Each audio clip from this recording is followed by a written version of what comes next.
In the morning, Jerry drives his two daughters, Rachel and Connie, to school. Traffic is jammed, the radio reports the news, and the girls sing happily in the back seat. Jerry is a devoted father. He jokes with his wife Karen and reminds the girls that pancakes will be waiting. On the radio, a strange story catches his attention. Rabies outbreaks spreading in other countries.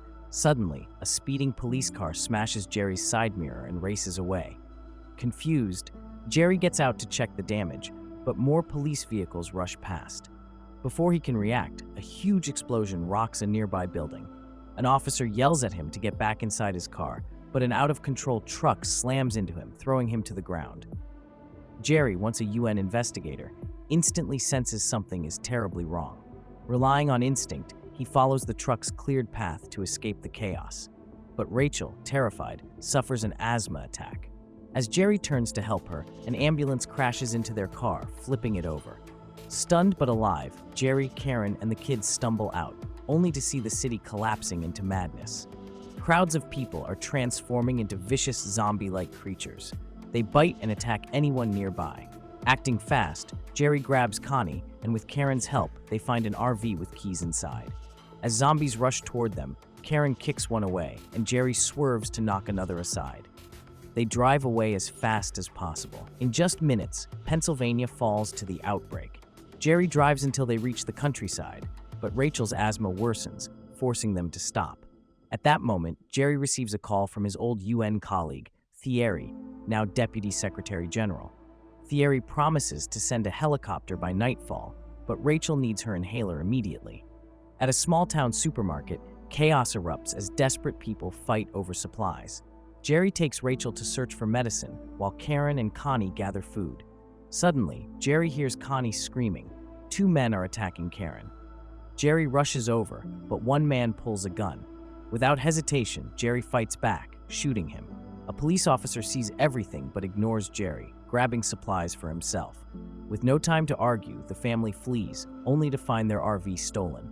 Jerry calls Thierry again, but the rescue helicopter won't arrive until morning. Thierry advises them to hide in a nearby building. As they head there, a sudden explosion shakes the street. Moments later, zombies swarm. Jerry and his family flee into an apartment building, fighting off attacks in the stairwell until they reach a survivor's apartment. The man refuses to leave, believing the outside world is certain death. Jerry doesn't argue. He spends the night crafting makeshift weapons. At dawn, the family pushes for the rooftop. A sudden zombie attack forces Jerry to fire his gun. The noise draws more creatures and chaos erupts. Jerry fights desperately, but he's tackled and zombie blood drips into his mouth. Just as all hope seems lost, a shot rings out. Tommy, the survivor's young son, saves him. The group finally makes it to the roof. Karen signals with a flare, and soldiers open fire to hold zombies back as a helicopter descends. Jerry counts silently, fearing infection, but nothing happens. Under heavy gunfire, the family boards the helicopter and escapes. They're flown to a U.S. Navy vessel in the Atlantic, now serving as a command center. Thierry explains the grim truth. The U.S. government has collapsed, military leaders are dead, and the infection is spreading worldwide. The only lead comes from South Korea, where the word zombie was first used. Thierry asks Jerry to escort a virologist there. Jerry refuses. He's retired and only wants to protect his family, but the naval commander threatens to remove his wife and daughters from the ship if he doesn't help. With no choice, Jerry agrees. Karen urges him to return safely, and Jerry boards a plane for South Korea. When they land, the base is eerily silent. Suddenly, a swarm of zombies attacks. In the panic, the virologist trips, accidentally shoots himself, and dies. Stationed soldiers rescue Jerry and bring him back to base. From Captain Speak, Jerry learns zombies react strongly to sound, can only be killed with headshots, and strangely ignored a limping soldier. Speak mentions Israel built massive walls before the outbreak, suggesting they knew something. Jerry decides to travel to Jerusalem to meet Jurgen Warmbrunn. At the border, Israel appears safe and organized, even welcoming refugees.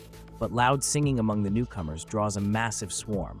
Zombies pile onto each other, scaling the walls, and soon pour into the city.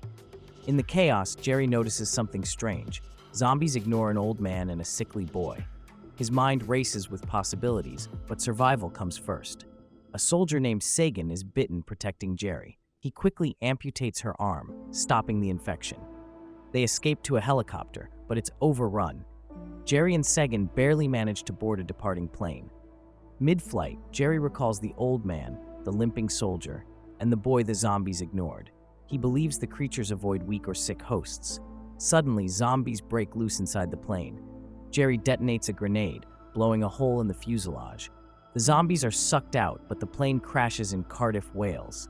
Wounded but alive, Jerry and Sagan stagger to a WHO research center. Jerry tells the doctors his theory: zombies target only the healthy. If humans could appear sick, they might be invisible to infection. To prove it, Jerry risks everything, injecting himself with an unknown pathogen. Moments later, a zombie walks right past him, ignoring him completely. His theory is correct. Jerry signals loudly, but zombies no longer attack him. Hope is restored. Thanks to Jerry's discovery, a strategy is developed. Nations create vaccines to camouflage people as unfit hosts, finally giving humanity a fighting chance. In the end, Jerry is reunited with his family. Though the war is far from over, humanity has its first real weapon against extinction.